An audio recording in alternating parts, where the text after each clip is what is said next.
Hi, my name is Jason Dickinson. I'm the Director for India Testing with the Law School Admission Council. This is a brief introduction to the LSAT India, an entrance test for law programs in India. This presentation will discuss the test pattern and scores for the LSAT India, talk about the different types of questions and some tips for approaching those questions, how to prepare for the test, and how to register for the LSAT India. Before I get into any of that, I want to discuss the difference between the LSAT and the LSAT India. Very simply, the difference is that the LSAT, or the LSAT International Test, is a test for gaining admission to North American law schools.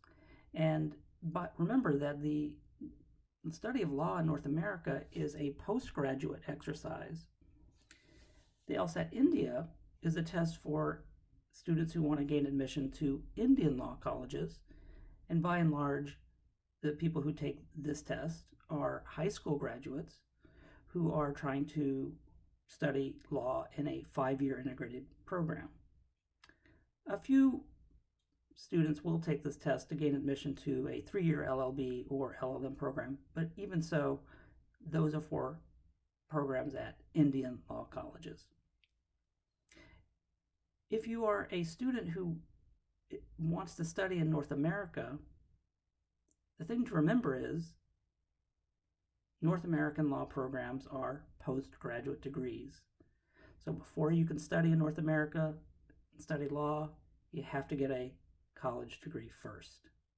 So the LSAT India is not a test that you can take to gain admission to North American law schools. So just very briefly, I want to say what the purpose of the LSAT India is, and this may seem obvious, but it's worth saying. The test provides a standard measure of the acquired reasoning and reading skills of law school applicants. And a couple of things I want to point out here. First, that it's a standard measure, meaning that it's a single measure that law school admissions offices can use to compare all of their applicants, which is very useful because many of the credentials that candidates may be submitting may vary wildly depending on where the candidate is from, what school they went to, and so forth. The LSAT India is a single standard measure, just like any standardized test is, for comparing all of those candidates. The other thing about the LSAT India is that it's a test of acquired reasoning and reading skills. It's not an IQ test. It's not a test of native intelligence. It's a test of the skills that you should have acquired throughout your educational lifetime. And the skills in particular are the skills of critical thinking and critical reading. And the good news is that because they're acquired, if you haven't acquired them yet, you can with a little bit of practice and some time. And if you have acquired them, you can in fact improve them by practice. So I'll say a couple more things about standardization. Another way in which the LSAT India is standardized is that every LSAT India test is constructed to strictly conform with certain specifications having to do with content and its statistical characteristics. So every LSAT test, year after year, is basically in some way the same test. It has the same kind of content, the same kinds of questions, the same number of the same kinds of questions, and so forth. It's a very standard test from year to year. It's also standardized by way of its statistical properties, how difficult the questions are from year to year, and within each test, and within each section of each test. So it's a standardized test in a very rigorous sense.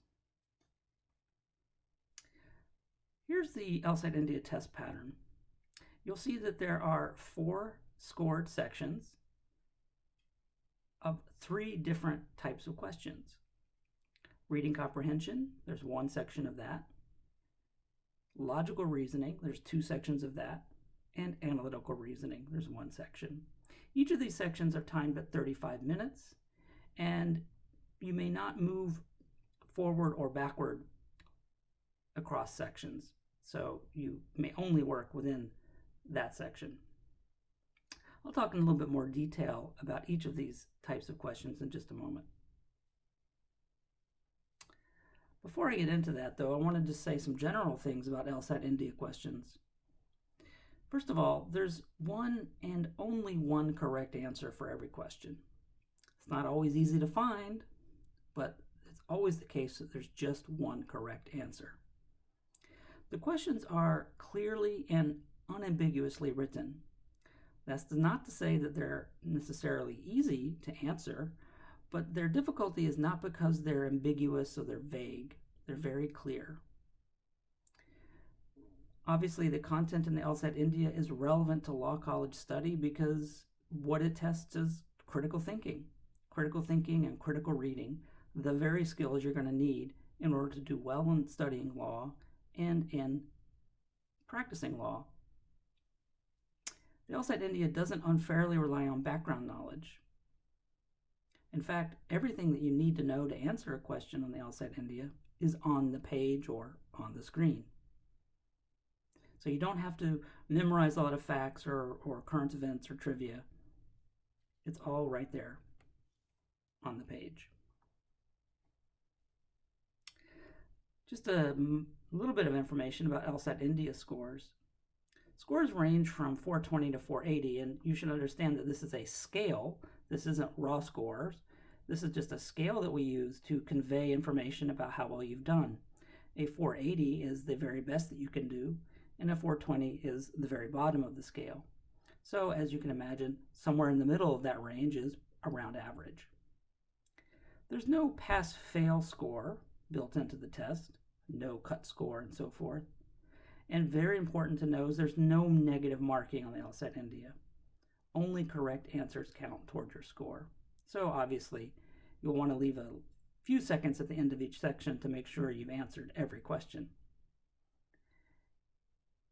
The LSAT India is, in fact, a difficult test.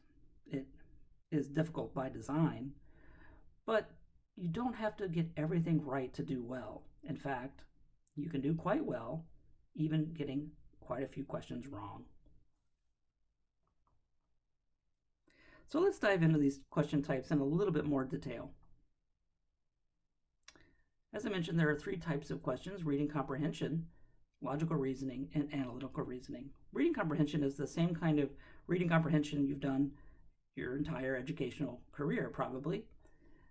But this reading comprehension is at a very high level. It assesses the ability to read fairly lengthy passages of dense and rhetorically complex prose. These are texts that make arguments, and they're full of lots of twists and turns. Logical reasoning really is the heart of critical thinking. This assesses your ability to understand, analyze, evaluate, and draw inferences from short arguments. And finally, analytical reasoning is a kind of a subset of logical reasoning. This assesses your ability to understand a structure of relationships and draw conclusions about that structure. This is really, essentially at its core, a test of deductive reasoning in this section. So, reading comprehension, or RC. The passages, as I mentioned, are complex and they involve intricate arguments. Generally, you'll have one passage, or in some cases, you'll have two related passages, which we call comparative reading. The passages in total are usually around 460 words in length. That's about 4 to 5 paragraphs. And for each passage, you'll have a set of questions associated with it, generally around 5 or 6 questions. And you'll have 4 of those in your reading comprehension section. They come in a variety of topics. You'll generally have something on the humanities, something from natural science, something from the social sciences, and something law-related. I say law-related because you don't need to know the law in order to understand this passage, because obviously you haven't been to law school yet. One other thing I'll mention about these passages is that they are drawn from real sources, that are drawn from scholarly places and other kinds of legitimate reading that you might encounter in the real world. but they're not at quite the sort of easy level that you would encounter in, say, in a newspaper or magazine. They're much more scholarly and academic than that. Reading comprehension questions fall into a few categories. You have very sort of big picture questions about the main point or primary purpose of the passage. There are questions about what's stated or implied by the passage or what can be inferred from the passage. Questions about the structure and organization of the passage. And then you have questions that sort of drill down, asking about the purpose of a sentence or even the meaning of a word in context. We might ask about the attitude or tone that's displayed in the passage. And then we have a whole collection of questions that involve things like analogies and principles that are used in the passage, or things that might weaken or strengthen the argument that's made in the passage. Some tips for reading comprehension. Don't be discouraged by unfamiliar material. And that's because, as I mentioned, everything you need to answer the questions is right there on the page. So if you aren't familiar with, particle physics, and you happen to get a reading comprehension passage about particle physics, that's okay, because everything you're going to need to know to answer those questions is right there in the passage. And in fact, you should be answering questions based on that information and the context provided by the passage. You should read very carefully, and when you can, and in what way you can, mark up the passage with however techniques you've learned and works for you. Here's an important point. All of these passages have an argument in them. They make some point. They're trying to drive towards some conclusion. And if you haven't identified what that conclusion is, then your chances of being able to answer the other questions accurately is pretty low. So make sure that as you're reading the passage, you try to identify what the main point of that passage is, and that will help you answer all of the questions. So here's a question that's often asked. Should you read the questions first, or should you read the passage first? My own position is that this is something that really you should just try out for yourself. It may be the case that it works well for you, or it works well for you in certain circumstances, and only you can find that out. My hunch is that for most people, it's actually probably not a good idea to read the questions first, and that's because the passages, as I mentioned, are very complex and dense, and so it's not actually going to give you any advantage to read the questions because the answers aren't going to jump out at you when you read the passage after having read the questions first. And in fact, it probably could well be a waste of your time having read the questions one more time than you needed to. And time is a very precious resource on the LSAT India, so you can't really waste any of it. Moving on to logical reasoning, as I mentioned, this is half of the test, and it's sort of the core of critical thinking assessment. In logical reasoning questions, you'll see a short passage, generally around 40 to 60 words. And these also are arguments. They generally always have a conclusion of some kind supported by some premises. And you'll have a question associated with that passage. And for a given logical reasoning section, there'll be about 23 of these questions and about 45 on the test overall. And the formats of these questions come in a variety of formats. You'll see excerpts from articles, editorials, letters to the editor, dialogues, advertisements, and so on. And like I said, for the reading comprehension, these are generally drawn from real live sources out in the world, but a lot of them are also just constructed. Types of logical reasoning questions. You'll have lots of questions about identifying or drawing the conclusion of an argument, understanding the role of a statement in the argument, or identifying a flaw or the way in which an argument is flawed, or the best description of a flawed argument, or maybe an argument that is flawed in a way that is parallel to the argument that you find in the stimulus. Identifying assumptions required by an argument, and also identifying things that might weaken or strengthen an argument, and so forth. Some tips for logical reasoning. As I said for reading comprehension, it's very important that you be able to pick out the conclusion of the argument. If you haven't understood what the conclusion is, you haven't understood the argument. Even if you understand the words that are on the page or on the screen, it doesn't mean that you've understood the argument unless you know what the conclusion of the argument is and the relation between the conclusion and the other statements in that argument. So, just as I said for reading comprehension, make sure you're focused on that when you're reading the passage so that you can really tackle the question in the most effective way. You're going to need to read carefully and with attention to detail. And don't pick an answer simply because it's a true statement. Always only answer the question based on the information that's given. There are some terms that you will need to know the meaning of, but there's nothing sort of fancy or formal about the logic and logical reasoning. Here you'll need to know the everyday meaning of words like argument, inference, premise, assumption, and conclusion. Let's turn to analytical reasoning. I mentioned that this is a somewhat unusual type of question. And it's a sort of subset of logical reasoning questions that deals with deductive reasoning. In this case, what you'll be presented with is a passage that describes a scenario and a set of rules that apply to it.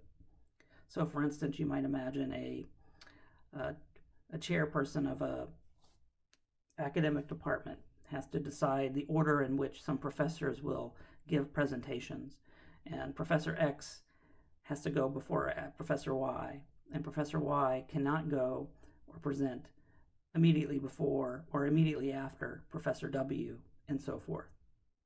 So those are the kinds of scenarios and sets of rules that you'll be given, and then you'll have to answer some questions about what can be the case or what must be the case given those rules and that scenario. So what we have here actually is something quite analogous to the law. The law is the set of rules, and the scenario is just the facts of the world. And your job as a law student and as a lawyer eventually will be to deduce what can be the case and what must be the case with respect to the law. So here we're doing exactly the same thing, only we're not doing it in the context of the law because obviously you haven't been to the law school yet. You'll have 4 of these sets of questions per section, and as I mentioned earlier, about 23 to 25 questions of this type. Tips for analytical reasoning. Working strategically is very, very important for analytical reasoning because you may find that you need to skip questions or maybe even whole sets of questions to give yourself enough time to answer other questions that you have a better chance of answering correctly. So you only will figure that out through practicing questions of this type. So for analytical reasoning, even more so than any of the other types of questions, it's really very important that you practice ahead of time to become familiar with them and to figure out what those strategies should be in your own case. Some other things to bear in mind. Don't assume that complex conditions mean complex or difficult questions. In fact, if you get a lot of information sometimes in the conditions, that can actually mean that the questions are going to be easier. So don't be intimidated by what appear to be complex conditions, complex rules. With analytical reasoning, you're going to need to read very carefully and very precisely. So before we were talking about the professors, there's a difference between saying Professor X presents before Professor Y and saying Professor X presents immediately before Professor Y. And if you're not attentive to that difference, you may very well make a mistake. Other things to bear in mind is not to introduce unwarranted assumptions about what's going on in this scenario. And also remember that the questions are independent. So if we tell you or give you some new information on a question, not to carry that information forward into questions that follow. And finally, you should also feel free to use the white space on your page or your scratch paper to draw diagrams or abbreviations of the rules, whatever helps you. And that's it for a description of the types of questions in the LSAT India. I want to just touch briefly on preparing for the LSAT India. And the best way to do that, as you can imagine, is by way of practicing using real LSAT India test material. And discoverlaw.in has a number of publications that you can gain access to do that practice. And we are also publishing fresh test material, practice test material on our Telegram channel. I also wanted to let you know about some scholarship opportunities associated with LSAT India. The topper for 2020 will be getting a scholarship, so that may be of some interest. And also the winner of a essay scholarship, the Shamnad Bashir Access to Justice Essay Scholarship, will be getting a nice award as well. So those are opportunities that are out there for LSAT India test takers. And then one more thing I want to mention is that if you haven't registered for LSAT India yet, you can do so by going to discoverlaw.in and clicking on the Register for the LSAT India button. It's quite an easy process. Thank you for your time, and best of luck.